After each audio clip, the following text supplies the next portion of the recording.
ফরজ ছুটে গেলে হজ সম্পূর্ণ হবে না। ওয়াজিব ছুটে গেলে 10টি রোজা রাখতে হবে, 3টি 9 তারিখের মধ্যে জিলহজ মাসের, আর 7টি বাড়িতে ফিরে আসার পরে। এই কাজগুলো কয়জন হাজী সাহেব জানে যারা হজ করে? অনেকের হজ করলেও হজ হচ্ছে না। হালাল টাকা না হলে হজ হবে না। হালাল টাকা ছাড়া কোনো ইবাদত কবুল হবে না। হাদিসের মধ্যে এসেছে, হারাম সম্পদ দিয়ে, হারাম উপার্জন দিয়ে কেউ যদি ইবাদত করে, সে দান করুক যা করুক, তার জন্য কোনো কিছুই কবুল হবে না, তার আমলনামায় কিছুই যোগ হবে না। যোগ হবে যার টাকা আত্মসাৎ করেছেন, যাকে ঠকিয়ে পয়সা আলা হয়েছেন, ওই ঠকানো ব্যক্তির আমলনামায় যোগ হবে। আল্লাহ তাআলা কিয়ামতের দিন তাকে দিবেন। বহু মানুষ অন্যায় কাজ করে, হারামে জর্জরিত, বলে হজ করে আসবো সব গুনাহ মাফ হয়ে যাবে। আপনার জীবনের সব কাজগুলি, উপার্জনগুলি হারাম অধিকাংশ। আর হজ করে ক্ষমা পাবেন, এটা হাস্যকর কথা। আল্লাহ তাআলা বলেছেন, وَأَتِمُّوا الْحَجَّ وَالْعُمْرَةَ لِلَّهِ فَإِنْ أُحْصِرْتُمْ فَمَا اسْتَيْسَرَ مِنَ الْهَدْيِ فَمَنْ لَمْ يَجِدْ فَصِيَامُ 3 أيام في الحج وسبعة إذا رجعتم। তোমরা আল্লাহর উদ্দেশ্যে হজ এবং উমরা পালন করো। ফাইন উহসিরতুম ফামাস্তাইসারা মিনাল হাদি। যদি তোমরা হজ পালন করতে গিয়ে পথে বাধাগ্রস্ত হও, যদি তোমাদের পক্ষে সম্ভব না হয়, কোনো সমস্যা হয়, তাহলে কি করবে? ফামাস্তাইসারা মিনাল হাদি। তোমাদের পক্ষে যদি কোরবানি পশু ছেড়ে দেওয়া সম্ভব না হয়, তাহলে তোমরা রোজা রাখবে। ولا تحلقوا رؤوسكم حتى يبلغ الهدي محله। তোমরা ততক্ষণ পর্যন্ত মাথা মুন্ডাবে না যতক্ষণ পর্যন্ত কোরবানির পশুকে ছেড়ে দেওয়া না হয়। ফামান কানা মিনকুম মারিদান আও বিহি আদান মির রাসিহি ফাফিদিয়াতুন মিন সিয়ামিন আও সাদাকাতিন আও নুসুক। নির্ধারিত সময়ের আগে যদি তোমরা মাথা মুন্ডাও, মাথা শেষে ফেলো, তাহলে তোমরা কি করবে? তোমরা মিসকিনদেরকে খাওয়াবে অথবা 6টি রোজা রাখবে। ফাইদা আমিনতুম ফামান তামাত্তাআ বিল উমরাতি ইলাল হাজ্জি ফামাস্তাইসারা মিনাল হাদি। অথবা যখন তোমরা বিপদমুক্ত হবে এবং হজ ও উমরা একসাথে যদি কেউ করার নিয়ত করে, নিয়ত করার পরে যদি করতে না পারে, فَمَنْ لَمْ يَجِدْ فَصِيَامُ 3 أيام। তাহলে জিলহজ মাসের 9 তারিখের মধ্যে 3টি রোজা রাখবে। وَسَبْعَةٍ إِذَا رَجَعْتُمْ। এবং হজ থেকে ফিরে আসার পরে বাকি 7টি রোজা রাখবে। এভাবে বিস্তারিত বিধানগুলো আল্লাহ তাআলা কোরআনের মধ্যে বলে দিয়েছেন। এরপর আল্লাহ তাআলা অন্য আয়াতে বলেছেন, ওয়ালিল্লাহি আলান নাসি হিজ্জুল বাইতি মান ইসতাতাআ ইলাইহি সাবিলা।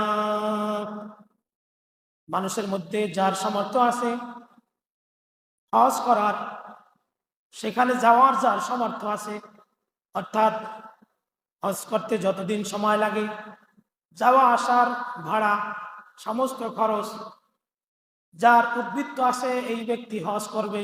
হজ জীবনে একবার ফরজ। সম্পদশালী যতবার হোক, জীবনে একবার হজ তার উপর ফরজ, বারবার ফরজ হবে না।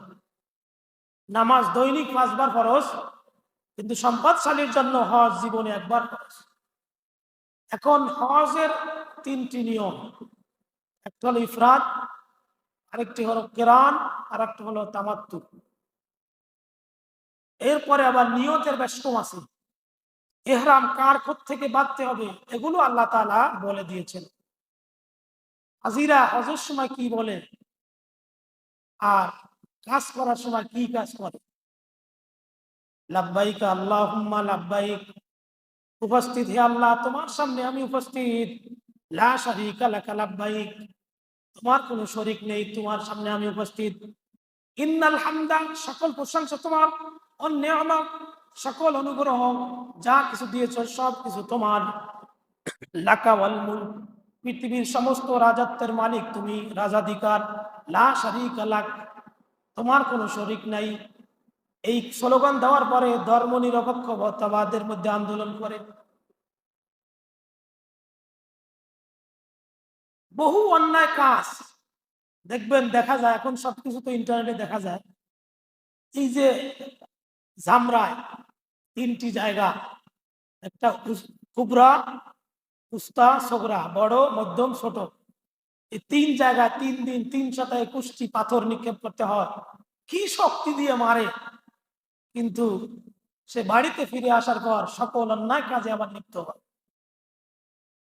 আল্লাহর সামনে কি স্লোগান দিই আর কাজ করতে কি কাজ করি।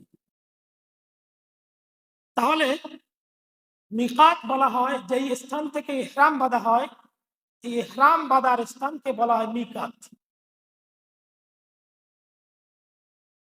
আমাদের এবং ইয়ামেন, এদের জন্য মিকাত হচ্ছে ইয়ালামলাম পাহাড়। এই ইয়ালামলাম পাহাড় থেকে মিকাত বাঁধতে হবে, নিয়ত করতে হবে। এবং নজদবাসী, নজদ এলাকার যারা আছে তাদের মিকাত হলো কর্নুল মানাজিল, এই স্থান থেকে তারা ইহরাম বাঁধবে। ইরাকবাসীদের মিকাত হচ্ছে জাতে ইরাক, সিরিয়াবাসীদের মিরাক হচ্ছে জোফা, মদিনাবাসীদের মিকাত হচ্ছে জুল হুলাইফা। এইভাবে প্রত্যেকের নির্দিষ্ট একটি স্থান।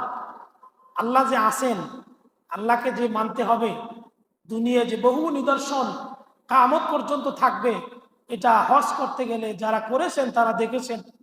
বহু চিহ্ন কিয়ামত পর্যন্ত থাকবে, যেমন মাকাম ইব্রাহিম, ইব্রাহিম আলাইহিস সালামের দাঁড়ানো স্থান, এই পাথরটি আল্লাহ তাআলা কিয়ামত পর্যন্ত রাখবেন। ইব্রাহিম নবী দুনিয়া থেকে চলে গেছে আজ পর্যন্ত ৩৫০০ বছর, এখন পর্যন্ত সেই মাকাম ইব্রাহিম সেইভাবেই আছে, কিয়ামত পর্যন্ত থাকবে। এরপরে হাজরে আসওয়াদ, কালো পাথর, এই পাথরটি আল্লাহ তাআলা মা হাওয়া, বাবা আদম আলাইহিস সালামের সঙ্গে জান্নাত থেকে দিয়েছিলেন। সেই পাথরটি আদম আলাইহিস সালাম দুনিয়া থেকে চলে গেছেন ৮৫০০ বছর, আজ পর্যন্ত তারা দুনিয়া থেকে চলে গেছেন। এই সময় হিসাব করলে ৮৫০০ বছর।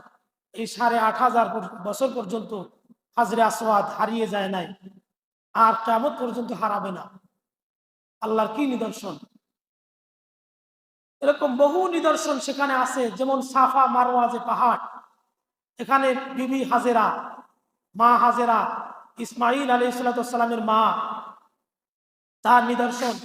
তিনি পানির জন্য একবার সাফা পাহাড়ে, একবার মারওয়া পাহাড়ে তিনি দৌড়াদৌড়ি করেছেন। আল্লাহ তাআলা এটা পছন্দ হয়েছে, এটা উম্মতে মুহাম্মাদীদের জন্য ওয়াজিব করে দিয়েছেন। এটা না করলে হজ আদায় হবে না। সাফা পাহাড় থেকে হজ শুরু করতে, দৌড়ান শুরু করতে হবে এবং মারওয়া পাহাড়ে শেষ করতে হবে, এভাবে 7 বার। এই যে একটি স্থান। এবং হাজরে ইসমাইল, এখানে কিছু নিদর্শন আছে, বহু নবীদের স্ত্রীদের, নবীদের সন্তানদের কবর সেখানে আছে বিজড়িত। এরকম এই জিনিসগুলো মানুষ যখন দেখবে, কত মানুষ তো দেখে তারপরও আল্লাহকে ভুলে যায়, তখন তারা আল্লাহ যে বিচার করবেন এটা ভুলে যাবে না। যেমন ৮৫০০ বছরে কাবা শরীফ নূহ আলাইহিস সালামের প্লাবনে ধ্বংস হয়ে গেল, কিন্তু হাজরে আসওয়াদ ধ্বংস হলো না। এই ৩৫০০ বছরে কত কিছু হয়ে গেল। ইব্রাহিম আলাইহিস সালামের পদচিহ্ন, দাঁড়ানো স্থান, মাকাম ইব্রাহিম, এই পাথরটি নষ্ট হলো না, ধ্বংস হলো না।